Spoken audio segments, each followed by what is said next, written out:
Народната банка повторно ја затегнува монетарната политика како реакција на галопирачката инфлација во земјава. Основната камата се зголемува за 0,5% поени и сега изнесува 3%.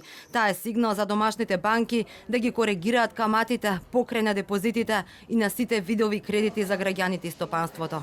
За експертите ова одлука на Народната банка е погрешна. Според мен е погрешна, затоа што тоа ќе доведе до забавување на економската активност, затоа што ќе ги покачи каматите на комерцијалните банки, а со тоа ќе го забави кредитирањето. И во оваа ситуација, кога Македонија има навистина забавена економска активност, веројатно ќе се најде во рецесија веќе во третиот квартал, односно до крајот на оваа година, тоа ќе биде дополнителен удар врз економијата. Исто така ќе бидат погодени и граѓаните кои што имаат земено кредити, затоа што сега ќе имат повисоки камати кои што ќе треба да ги плаќаат, што значи дека ова ќе има и негативни социјални ефекти.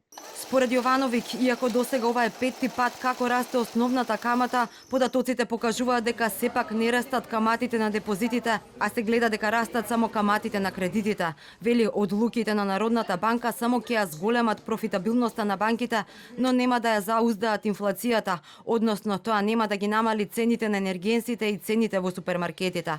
Тој прстот го вперува во владата. Народна банка не е таа која што треба да ја решава оваа инфлација. Оваа инфлација што сега ја имаме е инфлација што доаѓа од страната на понудата, односно од повисоките цени, глобални цени на храна, енергија и се останато, но и поради тоа што домашните фирми ги качуваат цените повеќе од колку што е потребно. Така што ако некој треба да решава оваа инфлација, тоа е владата. Владата мора да воведе ценовни контроли, односно да ги ограничи цените и на храната, и на енергенсите, и на тој начин да се решава оваа инфлација. Инаку ова е петти пат поред како Народната банка ја зголемува основната камата.